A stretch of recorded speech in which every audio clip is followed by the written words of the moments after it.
6h30 ce mardi 7 juin 2022, au Collège d'enseignement général de Tchatchou dans la commune de Tchaoro, le centre retenu pour abriter le lancement officiel de l'examen du CEP session de juin 2022, les candidats affluent dans le centre. Et avant leur entrée dans les salles, les candidats se lavent les mains au niveau des dispositifs mis en place. Ils sont sereins, chacun assis à sa place pour aborder les épreuves. Je suis fort. Hier soir, j'ai appris mes leçons.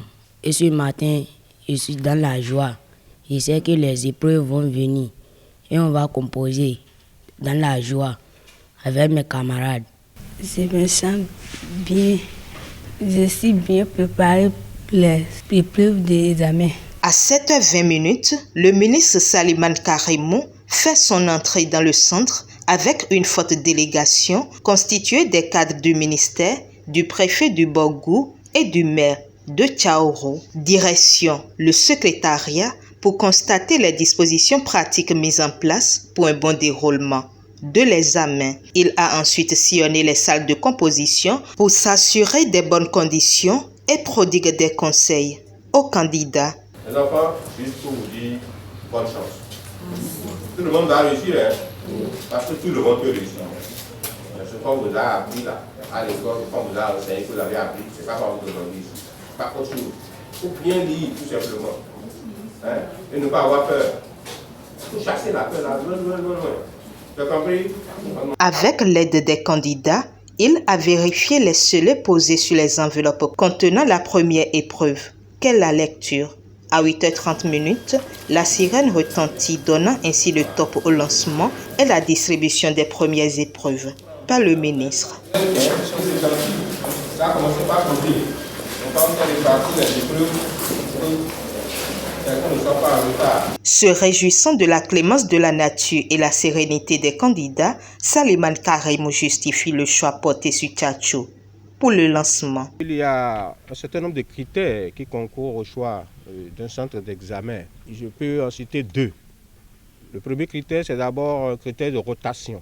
Donc on part d'un département à un autre, d'une commune à une autre, juste pour donner l'occasion à tous les citoyens du Bénin de vivre, disons, en direct les bienfaits de l'école, de vivre en direct les avantages qu'il y a à inscrire les enfants à l'école. Deuxième critère, on tient compte également du taux de scolarisation dans les localités. Lorsqu'on constate que dans une localité, le taux de scolarisation est faible, alors l'État fait l'option d'aller avec tout ce que vous voyez là, qui est très beau, pour montrer aux populations en quoi l'école est utile et comment l'école est bonne. Et là, ça suscite l'engouement.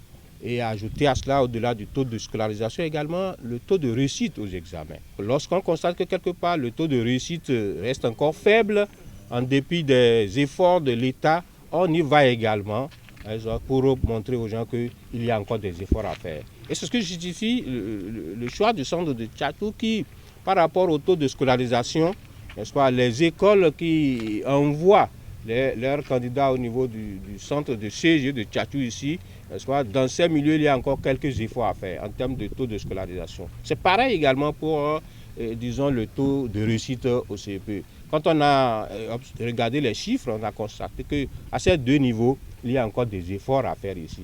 C'est en cela que nous sommes heureux de constater que les parents d'élèves sont là, les communautés sont là, le maire est là, le préfet est là. Donc là, ils vont prendre le relais et après nous continuer de travailler avec les populations pour qu'elles continuent d'envoyer les enfants à l'école. Et le constat que j'ai fait, que je voudrais partager avec vous, c'est que par rapport à la scolarisation, il faut travailler. Parce que j'ai parcouru les salles, l'école la plus proche de ce centre-là est à 8 km d'ici. Donc le village d'où viennent les enfants est encore à 8 km d'ici. C'est trop éloigné pour les enfants. Alors le CRP m'a dit, bon, j'ai négocié pour qu'on puisse créer, n'est-ce pas, un centre au milieu du village. Mais quand ils sont allés eux-mêmes sur le terrain pour faire l'étude, n'est-ce pas, du milieu pour voir si c'est possible, ils ont constaté qu'en le faisant, ce serait une perte pour l'État. Parce qu'il y aura très peu de candidats. Il faut envoyer des surveillants, il faut envoyer tout un mobilier, il faut envoyer des équipements. C'est trop lourd. Donc ça nous interpelle tout. Ça interpelle à plus d'un titre, n'est-ce pas, les autorités locales, le maire, et en premier chef, et les chefs d'arrondissement, les chefs du village, et le préfet également en tête pour qu'au niveau, n'est-ce pas, de nos villages, les gens, n'est-ce pas, continuent d'envoyer les enfants à l'école. Dans 5 ans, si on revient ici, qu'on constate qu'au moins dans les milieux, il y a des centres et ça permet de réduire la distance à parcourir aux enfants. Heureusement qu'il ne pleut pas aujourd'hui. J'ai demandé à certains écoliers s'ils sont venus passer la nuit à Tchatchou ici. Pour la plupart, non. Ils ont fait la route très tôt le matin avec les parents. Donc c'est quelque chose qu'il faut pouvoir corriger. Le chef centre, quant à lui, revient sur les statistiques. La statistique que nous avons reçue ici, 312 candidats, dont 185 garçons et 187 filles que nous attendons. Et tout à l'heure, les statistiques par salle nous permettront de savoir quels sont ceux qui ont réellement répondu présent.